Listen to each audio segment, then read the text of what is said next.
Jai Hind, I welcome you again.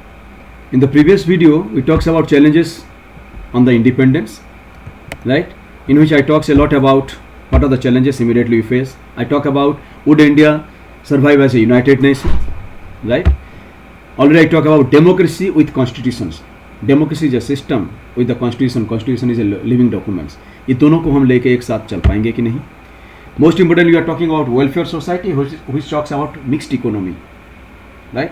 और socialistic pattern of society हो जिसमें कि सभी का भलाई हो, उसके साथ साथ डेवलपमेंट ऑफ द सोसाइटी में इकोनॉमिक डेवलपमेंट भी होना चाहिए, उसको भी ध्यान दिया गया था. And most importantly the third one could be aspirations of the people. लोगों का क्या एस्पिरेशंस था, क्योंकि जब फ्रीडम स्ट्रगल है, लॉन्ग टर्म फ्रीडम स्ट्रगल होता है, तो लोगों का एस्पिरेशन कुछ डिफरेंट होता है कि हमारा सरकार बनेगा तो ये होगा, हमें ये मिलेगा, हमें ये राइट्स मिलना चाहिए, हमें. So this are all the aspirations of the people कि उनका जो सपना है at the time of the freedom struggle, उस सपने को साकार होते हुए देखना चाहते हैं. क्या हमारा कॉन्स्टिट्यूशन, हमारा जो भी गवर्नमेंट का जो सिस्टम बना था, पॉलिटिकल सिस्टम बोला था, क्या लोगों का वो एस्पिरेशंस को फुलफिल कर पाएगा? क्योंकि the country like India have dealing with lots of disparities. Different types of peoples are living together. Already I told you different cultural group, you can say different ethnic group, all the religious community of the world you can find in India. In terms of the language we are different, in terms of the dressing habits we are different, in terms of even climate also you are different. So with the disparities, अलग अलग लोग, लेकिन aspiration सभी का लगभग एक है.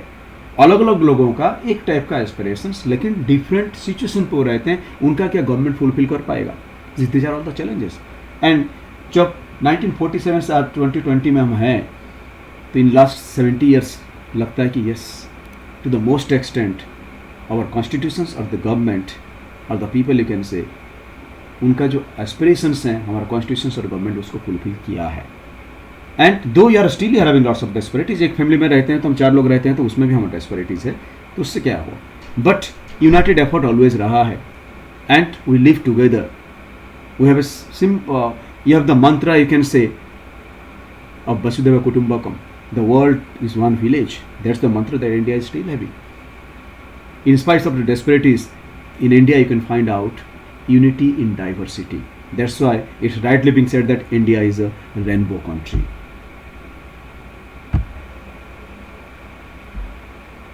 So the next part what we are going to discuss, that's the partition of India. क्या partition इतना जरूरी था इंडिया को? What is this partition is all about? थोड़ा सा पीछे चले जाए. 1905 in my previous video already I told you partition of Bengal. Rule and divide and rule. फूट डालो, राज करो. That's the mantra that the Britishers they adopted. India was a huge country, united country. आज का पूरा पाकिस्तान, आज का पूरा Bangladesh and पूरा United India, इतना सब मिला के एक यूनाइटेड इंडिया हुआ करता था, अनडिवाइडेड इंडिया हुआ करता था, राइट. देन मुस्लिम लीग का फॉर्मेशन होता है 1906. International Congress is not belongs to any political any social group, that belongs to each and everyone. लेकिन मुस्लिम लीग का फॉर्मेशन होता है 1906 बाय आगा खान, एंड वो मुस्लिम कम्युनिटी ही उसका मेंबर बन सकते थे. Means that show the seeds of communalism in India, and that was also the master stroke of the Britishers. Aga Khan and these minded people, they lived in United Kingdom.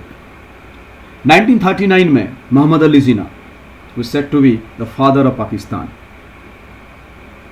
He has drafted a two-nation theory and given to the Britishers, but it was initially being rejected, saying that Muslim League doesn't represent the majority of the Muslims of India, because at that time Congress में Muslim League से ज़्यादा Muslim members थे. इसलिए ये नहीं माना गया कि Muslim League doesn't represent the majority of the Muslims in India. Initially that was being rejected, but later on जब लॉर्ड माउंटबेटन आते हैं और ये हमारे इंडिपेंडेंस का प्रपोजल लेके आते हैं, तो उस प्रपोजल वाज समथिंग डिफरेंट. वो ऐसे हमें घाव दे के जाते हैं कि 1947 का कहानी आज भी इंडिया पाकिस्तान के बीच में tense relation is prevailing. And partition का जो कहानी है, आफ्टरमाथ है, आज तक हम भूले नहीं हैं. And not only in India, India, Bangladesh and Pakistan तीनों जगह पे नहीं भूले, राइट. बिकॉज पार्टीशन खाली 2 देश का बाउंड्री का पार्टीशन नहीं हुआ, लोगों का पार्टीशन हुआ, लोगों का दिल का पार्टीशन हुआ. hatred, जहाँ दोनों Hindu and Muslim both together fought against the Britishers, and after this two nation theory, or you can say the partition of India, now they become the arch enemy and started brutally killing, you can say, from both the sides. So divide and rule, Bengal partition already I discussed. Formation of Muslim League already I discussed about. Two nation theory 1939 by Muhammad Ali Jinnah already I discussed about. These are all the events of the processing. Lord Mountbatten जब आए तो partition plan लेके आए. Partition plan में क्या था? Simply principle of religious minority और religious majority, sorry.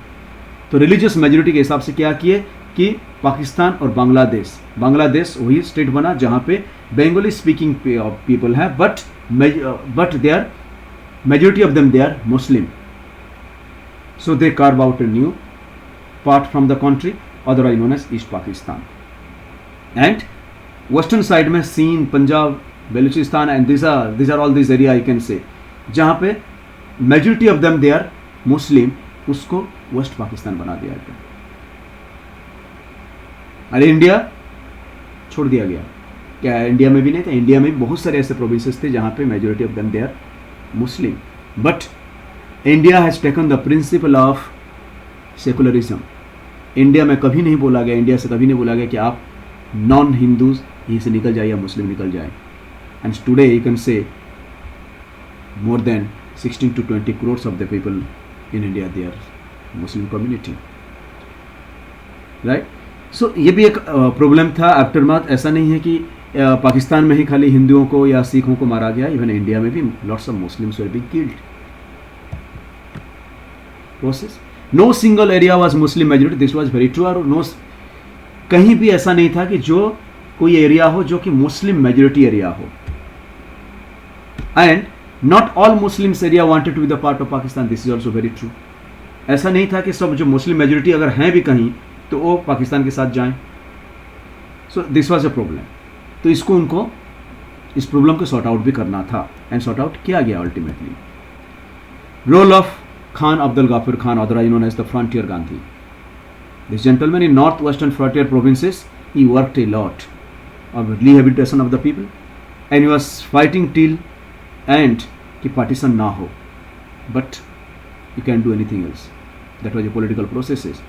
But he worked a lot from both the side कि कितना जीनोसाइड कम हो, लोगों को मारा पीटा ये सब कम हो, लोगों को तकलीफ कम हो.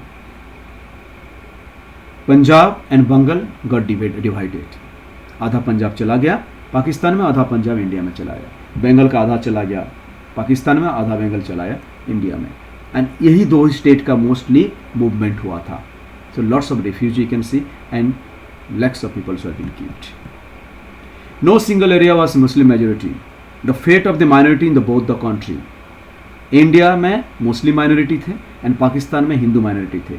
वो उनको कंट्री के ऊपर छोड़ दिया गया कि आप जो चाहेंगे वही होगा.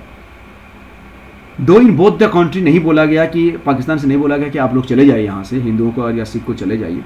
ना इंडिया से बोला गया कि मुस्लिम आप लोग यहीं से चले जाइए. But because of the insecurity वहाँ से भी बहुत सारे हिंदू और सिख आ गए एंड बहुत सारे मारे भी गए, और यहाँ से भी बहुत सारे मुस्लिम चले गए और बहुत सारे उनको मार भी दिया गया. लेकिन कॉन्स्टिट्यूशन ने यहाँ इंडिया को सेकुलर कंट्री बना दिया. That's why the status and the position of the Islamic community in India is equivalent to Hindu. But Pakistan में ऐसा नहीं, because that's an Islamic country. Violence in both the side, already I told you lakhs of people were being killed in this process. A few pictures, it might disturb you, but this is what exactly the scenario at the time of partitions. You can see, this is the human transportations in both the country. तो ये बोला गया human history में सबसे बड़ा genocide और सबसे ज़्यादा ह्यूमन ट्रांसपोर्टेशंस कभी दुनिया में हुआ था तो ये हुआ था. The first independence being celebrated, Lal Qila 15th of August, and the Prime Minister Pandit Jawaharlal Nehru. A few newspaper clippings on 15th of August. Gandhiji was in the eastern frontier ताकि वायलेंस को कैसे कम करें, एंड वेस्टर्न फ्रंटियर में खान अब्दुल गफूर खान थे. This is all about, we can see the process of partition. In the next class I can talk about, in next video we'll be talking about the consequences of partition. Till then, thank you.